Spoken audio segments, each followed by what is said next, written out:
Bienvenido, Claudio, sos el único que está por Zoom esta tarde, y bienvenidas las que están en forma presencial.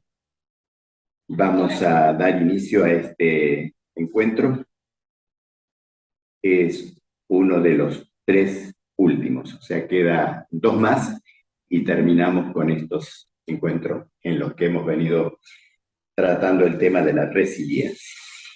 Así que vamos a empezar. En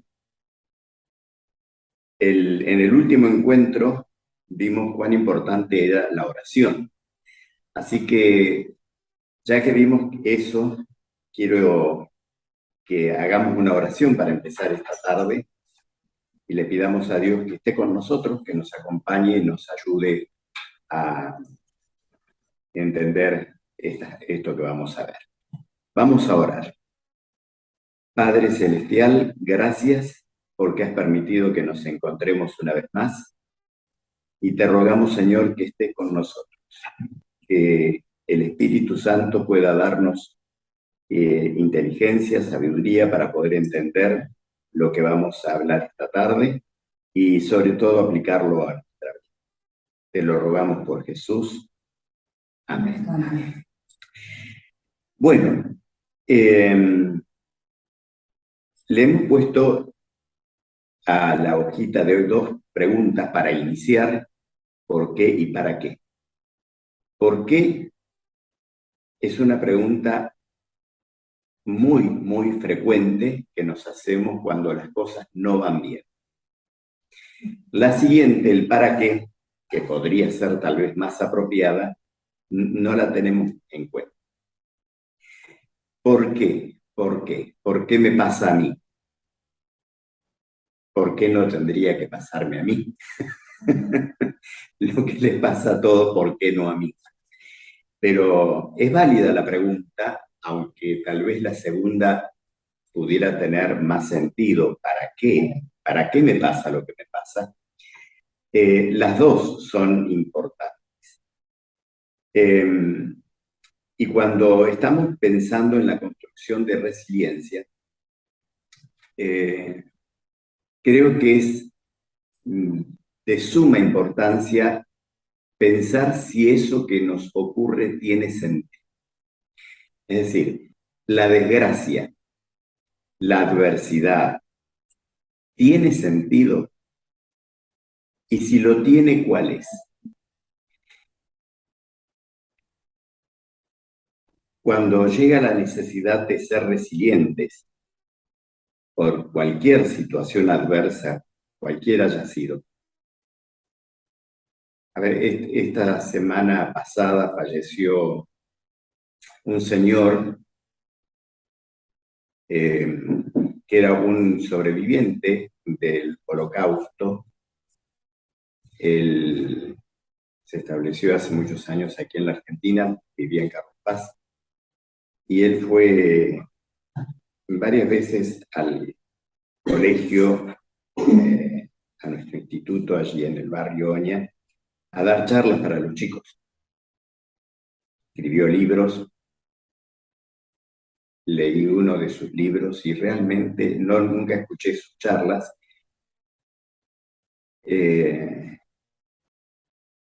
pero sus libros son un relato escalofriante de las cosas que tuvieron que vivir en los campos de concentración, las torturas. Bueno, impresionante. Yo digo, bueno, nosotros a veces tenemos una situación adversa que dura unos días y nos deja como marcados, ¿no? Pero haber vivido unos años en esa situación extrema, por donde se la mire, y verlo a él, los que me cuentan que estuvieron en sus charlas, jovial, con una actitud ante la vida asombrosa, contando cómo logró superar esa adversidad y morir como murió ahora a los 90 y algo de años. Realmente impresionante.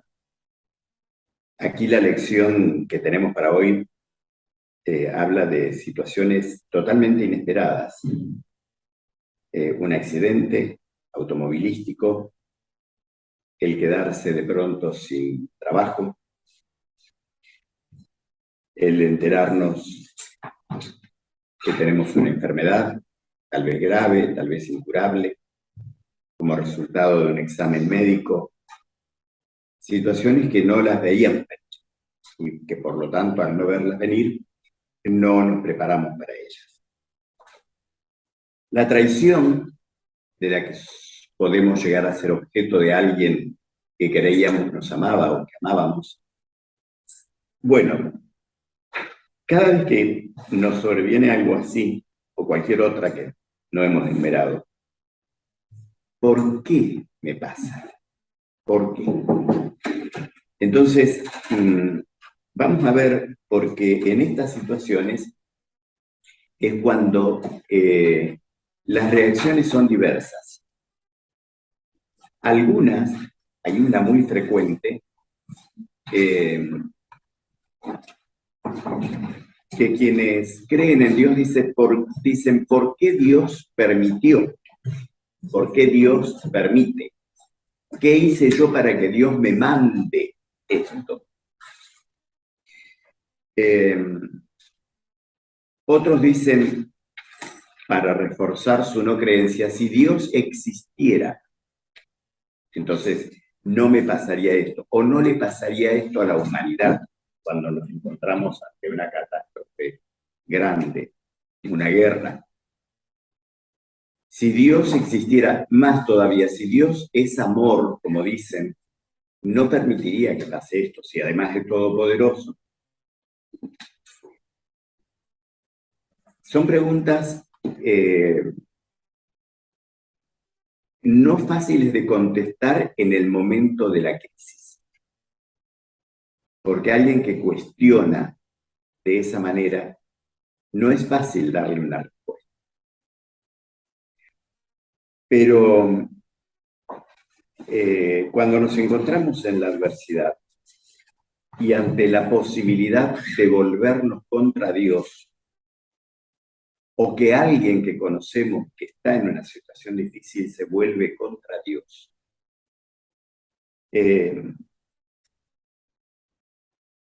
hay una respuesta bíblica a esa situación. Y yo creo que, no sé qué adversidad podríamos estar pasando nosotros si es que estamos pasando por alguna, pero qué bueno que en tiempo de bonanza, de quietud, pudiéramos tener la respuesta para que si nos sobreviene la crisis estemos armados. Porque esta respuesta ayuda a construir resiliencia. Y la respuesta la da el mismo Dios. La Biblia, como pusimos allí, desenmascara al que nos provoca el sufrimiento. No es Dios. De modo que plantearnos por qué Dios permite, por qué Dios provoca, algunos dicen permite, bueno, otros creen que directamente Dios provoca eso que está pasando. Pero vamos a buscar la respuesta si ustedes se quieren acercar a la mesa, están más lejos. Pero vamos a ir a una de ellas, en el último libro, en el Apocalipsis, capítulo 12, los versos 7, 8, 9 y 10 tienen una respuesta clarísima a este tema. Fíjense que allí dice que hubo una guerra. ¿Dónde? En el cielo. Epa. O sea que en el cielo, donde uno creería que todo es bonanza, también hubo una guerra. De modo que si hubo una guerra en el cielo, ¿cómo no habría aquí? Una guerra. Y ahora dice quiénes son los contendientes. Miguel. Miguel es uno de los nombres que la Biblia le da a Jesús. Micael es uno de los nombres. Jesús recibe varios nombres en la Biblia. Uno de ellos es Miguel. Miguel y sus ángeles, o sea que aquí hay un ejército comandado por Miguel, luchaban contra el dragón. Dragón no se refiere a un animal mitológico, es un nombre aplicado a una persona, que ahora vamos a ver quién es, que tampoco estaba solo. Luchaban el dragón y sus ángeles, o sea que había dos ejércitos. Pero no prevalecieron, o sea, no ganaron, no ganaron. Ni se halló ya lugar para ellos en el cielo. Como perdieron, dice el verso 9, ¿qué pasó? Fueron arrojados, salieron, fueron echados del cielo. ¿Quién? El dragón. La serpiente antigua. Llama un segundo nombre para este personaje, que se llama Diablo y Satanás. 4 nombres. Por las dudas que nos quedaran dudas, le adjudica distintos nombres para que estemos seguros de quién se trata. Y dice cuál es la tarea de Satanás. Él tiene una tarea principal. ¿Cuál es? Engañar al mundo entero. Fue arrojado a la tierra y sus ángeles fueron arrojados con él. En otro lugar la Biblia dice que este Satanás no fue siempre Satanás, porque entonces la siguiente pregunta es, si Dios creó todo, ¿creó a Satanás? Exacto. Exacto. La Biblia dice que Dios creó, todo lo que creó Dios era perfecto. Los ángeles también. Entre los ángeles había uno que se destacaba por sobre los demás, que la Biblia dice que era el principal, que estaba sobre todos los otros, que recibió un nombre que hoy no se lo pondríamos a nuestros hijos, por el contexto en el que estamos, pero es un nombre hermoso, Lucifer, que significa portaluz o portador de luz. El significado es muy bonito. Lucifer sí fue creado y fue puesto en un lugar de relevancia por encima del resto de los ángeles. Eso dice en el Antiguo Testamento. Pero ocurrió que este ser, de manera inexplicable, comenzó a sentir algunas cositas inexplicables. Si tuviera explicación, sería justificable esto. No hay explicación. Allí en el mismo cielo, el Antiguo Testamento lo describe como un personaje lleno de hermosura y de inteligencia. Se la creyó. Se la creyó. Después de Jesús era el personaje más importante del cielo.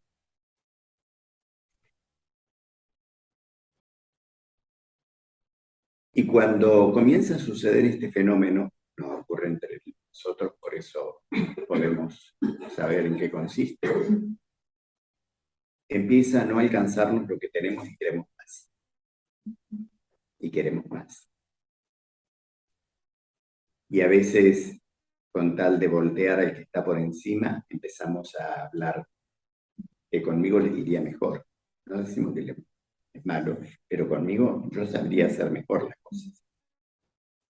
Empezamos a criticar cómo lo hizo así, yo lo haría de esta manera. Y bueno, algo así hizo este personaje, tratando de socavar la autoridad de Dios para ocupar el lugar de Dios. Todo esto lo digo porque está en el Antiguo Testamento, no lo vamos a leer. Exacto, y comenzó a sembrar, a sembrar, a sembrar. Y la Biblia dice que 1/3 de los ángeles fueron engañados, le creyeron a Lucifer, que se transforma o se le cambia el nombre por Satanás, el enemigo de Dios, de portador de luz a enemigo de Dios. La situación se vuelve insostenible, más allá de los esfuerzos de Dios por que revierta su conducta, y tiene que ser expulsado del cielo. Bueno, su tarea es engañar al mundo entero. Y entonces, el verso 10 dice, entonces oí una gran voz en el cielo que decía, ahora ha venido, bueno, la salvación, etcétera, etcétera, porque ha sido expulsado el acusador de nuestros hermanos. Qué triste función, engañar y acusar. Una vez que nos engañó, nos acusa. ¿Viste? ¿Viste? Bueno, Él es el que provoca todas nuestras desgracias, absolutamente todas. No es Dios, no es Dios. Uno dice, ¿y por qué no lo aniquiló Dios? ¿Podría haberlo hecho? Claro que podría haberlo hecho. Satanás había sembrado el cielo de dudas. Si él lo hubiera aniquilado inmediatamente, ¿qué hubiera pasado con las dudas? No se aclaraban. Y aquellos que no lograron ser engañados totalmente hubieran dicho, capaz que tenía razón y por eso lo liquidó. Y las dudas hubieran persistido para siempre. Y tal vez los ángeles hubieran seguido obedeciendo a Dios por mí. Porque si hizo eso con el diablo, no me atrevo a decir nada. Entonces Dios lo dejó que desarrolle todo su plan. Lo que él proponía. Y la creación entera, incluidos nosotros, los ángeles que siguieron leales también, y otros seres que seguramente hay en el universo, pudiéramos ver cuál es el plan de Dios y cuál es el plan del diablo.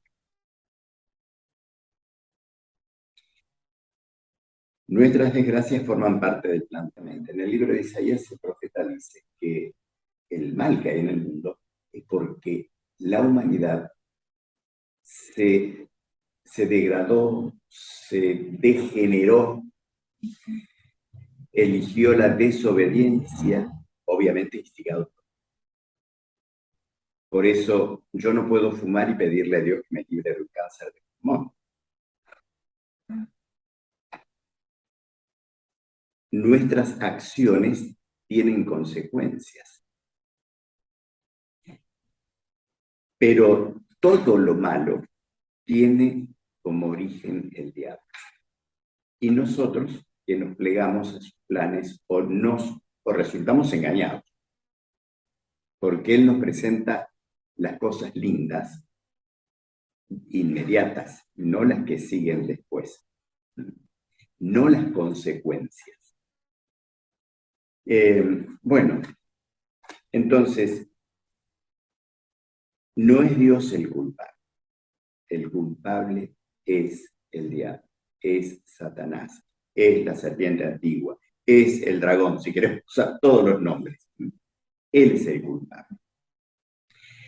Y Satanás obra en el mundo físico, cuando hay un terremoto, un maremoto, un ciclón, todas las cosas que suceden en el mundo físico, él las provoca, él las provoca. Pero lo que más nos duele es cuando los terremotos nos vienen a través de una persona. Porque el diablo usa a las personas, y las personas son las que suelen provocarnos más dolor. Satanás tiene muchas herramientas, el chisme, la crítica, y eso causa tensión, división, rencores, enojos. Pero no son las personas, no son las personas el problema. Es Satanás que está obrando por medio de las personas. Entonces, cuando alguien nos está provocando un mal, bueno, pensemos que hay alguien detrás que es el que está usando a esa persona, para que no nos enojemos inútilmente contra la persona. El diablo, como vos lo dijiste, es el que nos induce a pecar. Pecar y pecado no son palabras populares. Lo eran hace muchos años. De todas maneras, ya no se usa la palabra. Un error, una canita al aire. Pecado ha quedado como en desuso. Sin embargo, la Biblia es la única palabra que usa. No hay otra. Pecado. ¿Para qué es el pecado? Un poquitito antes del Apocalipsis están las cartas de Juan, el apóstol Juan. Él escribió 3 cartas. Están separadas del Apocalipsis por otro libro muy cortito que es el de San Juan. En la primera carta, en el capítulo 3 y el verso 4. ¿Quién lo lee? Sí, dice, todo el que comete pecado quebranta la ley, pues el pecado es la transgresión de la ley. Bueno, en esta Biblia que yo tengo acá, no usa la palabra transgresión, usa una un poquito más actual que es infracción. O sea, hay una ley que Dios nos ha dado y dice que el pecado es transgredir, pasar por encima de, desobedecerla. Eso es pecado. Muy sencilla la definición que da la Biblia. Entonces Dios dice algo en su ley, yo no lo cumplo. ¿Qué estoy haciendo? Pecando. ¿Verdad? Bueno, lo más, entonces, acá, para que ustedes completen, el pecado es desobediencia a la ley de Dios. Lo triste es lo que dice el apóstol San Pablo en la carta a los romanos, Romanos en el capítulo 6 y el verso 23. Allí el apóstol nos dice que el pecado tiene una consecuencia final. ¿Cuál es? Dice allí, la muerte. Lisa y llanamente, la muerte. Entonces el apóstol dice en este texto, porque la paga del pecado es muerte. Nosotros podemos estar vivos, pero espiritualmente estar muertos cuando estamos viviendo un pecado permanente. Exacto. La muerte acá no se refiere exclusivamente a la pérdida de la vida, sino ya es muerte una vida signada por la calamidad, una vida sin calidad por los líos en los que nos hemos metido. Entonces la paga del pecado es muerte. Y cuando no tenemos mucho más que hacer que mirar noticias y vemos que estamos rodeados de situaciones llenas de sufrimiento, que lo único que muestran es el deseo del diablo de matar. Él es todo lo contrario a Dios. Dios es el dador de la vida. El diablo es el que provoca la muerte. Y como dijiste recién, no es solamente el momento en que uno perdió la vida, es todo el recorrido de sufrimiento que llevamos antes. Fíjense acá, dice la muerte, el sufrimiento, la tergiversación y la perversión de la moral y los valores están por todas partes. Efectivamente, la pérdida de los valores, la tergiversación de los valores, produce muerte. Hoy por no respetar el derecho a la propiedad y querer llevarse el celular de alguien, muchos matan. Por decir algo que sucede a cada rato. Bueno, nosotros no podemos evitar la obra de Satanás. Afortunadamente, y esto lo vamos a ver en la próxima, la Biblia dice que Satanás no va a vivir eterno. Dice claramente que Dios va a intervenir y va a erradicar al diablo, sus ángeles y toda su obra. O sea, cuando ya todos estemos convencidos de cuál es el plan del diablo, ya Dios no tendrá que explicar nada. Y entonces allí intervendrá para terminar con él. Pero bueno, volvamos. Cuando me está sucediendo algo, una desgracia, estoy pasando por una adversidad, no es Dios ni el que me la provoca, y sí la permite. Y acá viene el para qué.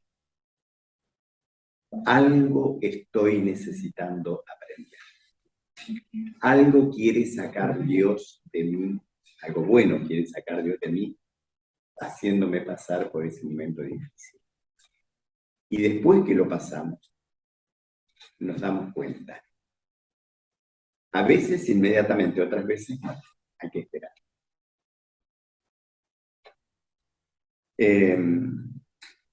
No es fácil esto de entenderlo si uno no conoce la respuesta que está acá. Los filósofos no nos han dado respuesta para eso. No hay. Digo los filósofos porque son los que elaboran, elucubran teorías, tratando de explicar todo, pero esto no tiene explicación fuera de la Biblia. Nosotros sufrimos por causa del diablo y por causa de las decisiones nuestras también. El diablo nos lleva a decidir, porque cuando decidimos mal es porque él nos va a decidir. Es más, a veces decidimos sabiendo que no nos va a ir bien. ¿Y por qué? Porque me gusta. Sí. Pero después no te quejes entonces. Pero cuando nos va mal, traer consecuencias, decisiones, traer consecuencias. Los para qué de Dios, que es lo que estamos empezando a comentar. Vamos a ir a la segunda carta a los Corintios, el capítulo 12. Y para que la grandeza de las revelaciones no me exalte desmedidamente, me fue dada una espina en mi carne, un mensajero de Satanás que me abofetea, para que no me enaltezca de sobremanera. Bueno, miren lo que el apóstol Pablo llegó a descubrir. Él tenía un padecimiento que por las pocas cosas que dice parece ser un serio problema en la vista. Pero fíjense que él no empezó a renegar ni a preguntar por qué Dios me manda esto. Me está pidiendo que haga cosas para él y no me quita este problema. Él dice, para que la grandeza de las revelaciones, Dios le estaba revelando cosas. Y no sea que él me diga, yo soy elegido por Dios, Dios me está usando, me revela cosas, todo esto que yo les escribo, les cuento, me lo reveló Dios, yo no soy un cualquiera. Para que no me exaltara, me fue dado un aguijón en mi carne, en su cuerpo, ¿no? Un mensajero de Satanás para que no me enaltezca. Él encontró el sentido de esa enfermedad, que una vez le pidió a Dios que se la sacara. Y Dios le dijo, bástate mi gracia, conformate con mi gracia. Oye, Dios, diría, ¿por qué? No, Dios sabía por qué. Y él lo reconoció, sabía. Exacto. Porque si pensamos en el pasado de Pablo, cuando no era el apóstol Pablo, era una persona intelectualmente muy preparada. educado con los mejores maestros de Israel. Era un intelectual, entendidísimo en las escrituras del Antiguo Testamento, que eran las únicas que existían en su época. Tan bien preparado que no toleraba que hubiera gente que no pensara. Tan intolerante era que perseguía a los cristianos. El libro de los Hechos nos lo cuenta. Era un perseguidor. Y cuando va en camino a la ciudad de Damasco para perseguir a los cristianos que vivían allí, en el camino se le aparece el Señor Jesús. Y entonces Pablo, así como era de terco, en ese momento no dudó. Reconoció que ese que se le aparecía era Jesús. Porque sabía, conocía de Jesús. No dudó. Y lo único que dijo, Señor, ¿qué quieres que haga? No se puso a discutir. Y bueno, Dios lo usó. A partir de ahí se transformó en el gran apóstol Pablo. Cuando uno lee sus cartas, realmente se ve la talla intelectual que tenía el apóstol Pablo. Bueno, acá hay un para qué. ¿Para qué tenía el apóstol Pablo el drama que tenía en su cuerpo? Para frenar su... Vanagloria. Para frenar su ego, su orgullo o su personalidad. Acá yo puse, pero ya lo estamos contestando, que en 2 grupos durante 5 minutos dialoguen a partir de estos disparadores. ¿Qué habrá querido decir Pablo con me fue dado? ¿Quién se lo dio? ¿Cómo podía usar esto en beneficio de Pablo? Ya lo respondí.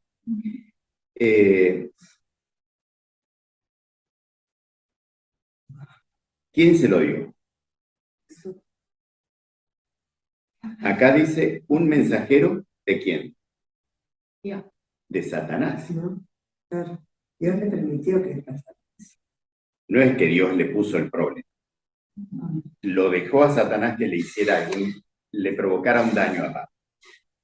¿Por qué lo dejó? Para que no se enorgullezca. Pero no es que Dios le provocó la enfermedad. Él se lo permite que Lo actúe permitió. Satanás por cierto. Porque con eso que Satanás iba a hacer en Pablo, Dios iba a sacar algo bueno. Y propósito del camino. Pensemos entonces cuando nos enfermemos, no es Dios el que me mandó a la enfermedad, es el diablo. Es el diablo. Y no le demos vuelta. Entonces, preguntemos para qué será. Porque Dios le dio permiso al diablo. Dios le dio permiso. Si nosotros vamos a la historia de Job, allí es impresionante lo que ocurre. Job no sabía nada de lo que pasaba detrás del cortinado. Pero le dio permiso, está explícito allí en el libro de Job, porque Satanás le decía a Dios, sí, te sirve porque mira todas las riquezas que le diste, lo bien que vive, por eso te sirve, por interés. Así. Y eso lo sembró Satanás. Bueno, le dio permiso a Satanás para que le quite todas las riquezas. Porque Satanás dijo, si pierde todo, no te va a adorar más, te va a maldecir. No. Job, ¿qué dijo? Dios dio, Dios quitó. Sea el nombre de Dios alabado. Sin palabras se quedó el diablo.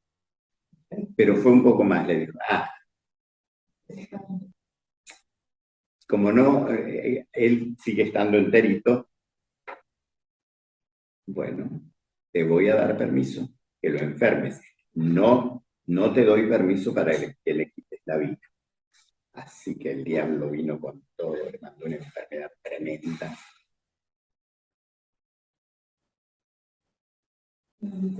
Hasta la mujer le dijo a Job, moriste ya, deja de sufrir. No, se quedó sin el apoyo de nadie. Pero así todo, no renegó de Dios. Y Satanás se quedó sin argumentos. Y todos los que habían sido engañados por el diablo con la historia de Job se quedaron sin argumentos. Dios va a ir permitiendo lo que podemos soportar. El mismo apóstol Pablo dice que no nos va a dar una prueba mayor de la que podamos soportar. A veces le decimos a otros, sí, vos porque no estás pasando lo que yo pasé. El que no pasa lo que yo estoy pasando es porque no está preparado para pasar eso. Y yo no estoy preparado para pasar cosas peores. Dios nunca le permite al diablo algo que no podamos soportar. Esto es interesante también, porque al momento de la adversidad, cuando tengo que construir resiliencia, estas enseñanzas de Dios son básicas, Lo que me pasa para algo, pero además porque yo puedo soportarlo. Nunca me va a dar algo Dios que no lo pueda soportar. Bueno, el aguijón de Pablo tenía un propósito, para que no me enaltezca. No estaba sufriendo esa enfermedad que tenía porque él hubiera cometido algún pecado y era la consecuencia de ese pecado. Había una finalidad espiritual detrás de eso, para que no se enaltezca. De modo que cuando Dios permite que pasemos por el sol de la maduración, dice aquí en la segunda hojita, es bueno recordar la promesa que Dios le hizo a Pablo. Está allí en 2 Corintios 12:7. Sí, sería el verso 9. Y me ha dicho, bástate mi gracia, porque mi poder se perfecciona en la debilidad. Bueno, ahí está la respuesta de Dios. ¿Qué le dice Dios a Pablo? Que su poder. Bástate mi gracia. Ya con eso podés estar contento. Porque mi poder, el de Dios, se perfecciona en la debilidad. En ese Pablo débil físicamente, es allí donde se iba a ver el poder de Dios. Lo que Pablo estaba haciendo era imposible que lo hiciera él con ese problema que tenía. Entonces, los que veían a Pablo, los que leían a Pablo, los que leemos a Pablo hoy, podemos decir, no, Pablo no puede haber hecho todo esto con el problema que tenía. El poder de Dios se perfeccionaba en la debilidad del Pablo. La gran solución de Dios, este texto debiéramos aprenderlo de memoria y cuando viene la adversidad, traerlo de nuestra memoria. Juan 3:16. Porque de tal manera amó Dios al mundo que ha dado su Hijo unigénito para que todo aquel que en él cree no se pierda, mas tenga vida eterna. Bueno, acá aparece lo contrapuesto a la muerte. La paga del pecado, había dicho el apóstol Pablo, es muerte. Acá habla de vida eterna. ¿Cómo nos da Dios la vida eterna? Sacrificando. También tiene un medio. ¿Ese medio quién es? Su Hijo. ¿Qué hizo su Hijo? Único, unigénito es único.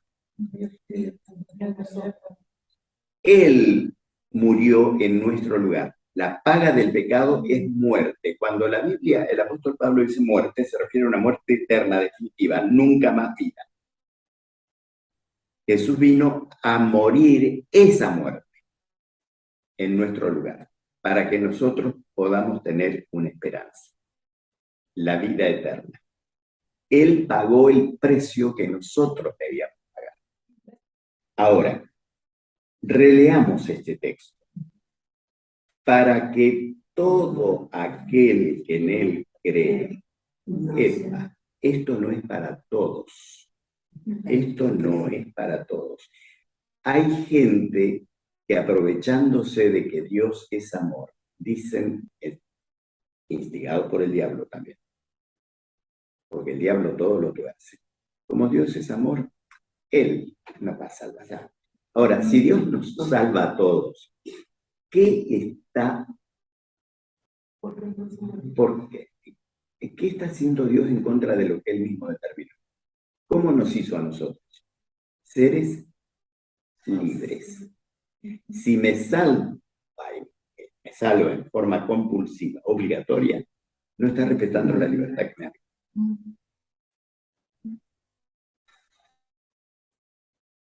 ¿Y el que no quiere? ¿Dios lo va a salvar igual a la fuerza? No. Dios es un Dios de libertad. Entonces dice, para que todo aquel que en Él cree, nada más que el que cree, puede salvarse, tenga vida eterna. Lo que pasa es que hay muchos que solamente lo llevan a la creer. Ah, yo ya creo, ya me salvé. Y no es tampoco así. No. Yo tengo que creer y obedecer para poder salvarme, porque si no obedezco, Jesús dijo, o sea, la muestra de que lo amamos a Él es obedeciendo sus mandamientos. Entonces, realmente, yo creo y obedezco porque lo amo y justamente es eso. Muchos creen que yo ya soy total, yo ya creo y sé, pero viven en pecado totalmente. Y no, Siempre, solamente siempre la creencia se traduce en acciones. Si alguien me dice que el agua de plantas, pero un vaso de agua, me dicen, el agua de ese vaso está contaminada, yo la veo transparente. Me dice, está contaminada, no la bebas, tiene un veneno poderoso. Si yo creo al que me está hablando, no la voy a ver. Mi creencia se traduce en una acción, la acción de no beber. Pero si no le creo, ¿qué voy a hacer? Me la bebo. Claro. Siempre, Soy libre. cuando dice todo aquel que en él cree, esa creencia se traduce en acciones. Acciones de obediencia. No circules por esta calle en este sentido porque no se puede. Yo voy en este sentido. Bueno, en cualquier esquina me estrello contra. La creencia siempre se traduce en acciones, porque la palabra creer parece algo abstracto.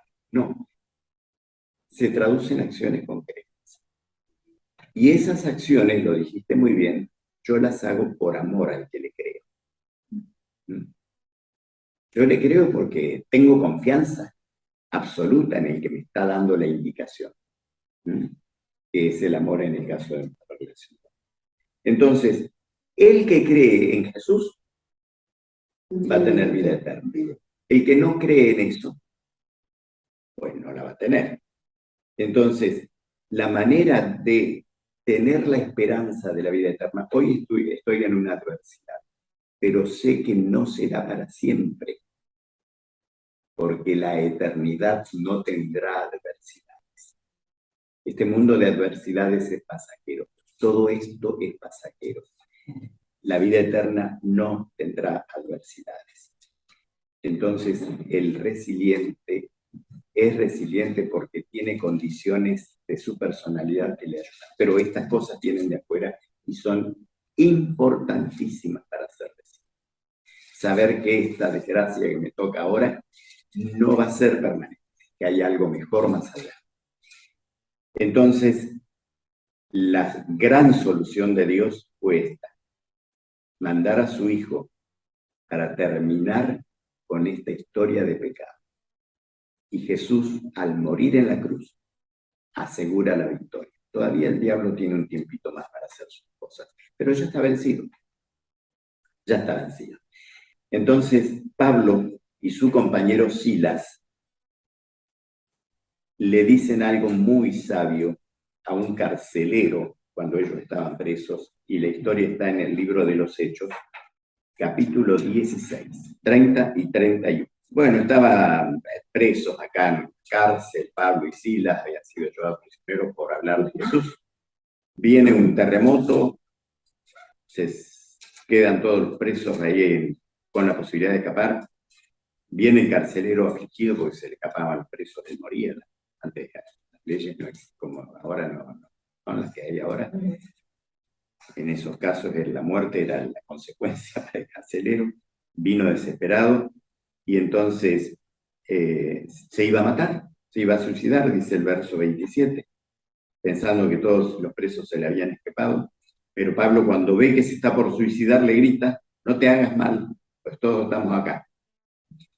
Entonces, no puede creer el carcelero lo que ve, teniendo la posibilidad de haberse escapado todos los que estaban ahí. Y dándose cuenta que Pablo había tenido y Silas un papel importante en eso, les pregunta, verso 30, señores, ¿qué debo hacer para ser salvo? Él sabía que Pablo y Silas estaban presos ahí por hablar de Jesús. Entonces, él no dudó de que ellos tenían la respuesta. ¿Qué debo hacer para ser salvo? ¿Y qué le dijeron Pablo y Silas? Cree en el Señor Jesús. Cree en el Señor Jesucristo. Vas a ser salvo tú y tu familia sería, porque no es la casa material, es la familia. Así que el consejo, la orientación, la dirección de Pablo fue: cree en el Señor Jesucristo. Yo no sé qué adversidad estaremos pasando o cuál iremos a pasar, pero si creemos en Jesús, la primera pregunta que va a aparecer cuando estemos en la adversidad es: ¿para qué? ¿Para qué? ¿Para qué me está permitiendo esto? Que esto además no va a ser eterno, va a ser por un tiempo. Y que esto además me pasa porque yo lo puedo soportar.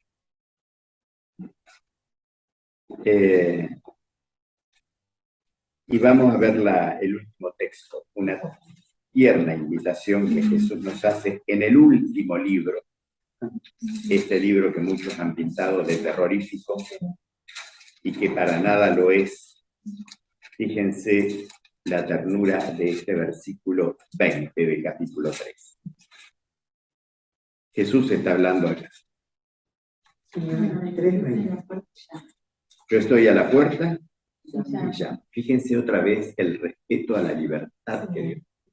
Él podría forzar la puerta, ¿qué problema tendría? Tiene todo el poder para hacerlo. No, él llama. Si alguno oye mi voz y abre la puerta, el abrir es nuestro. Una acción nuestra.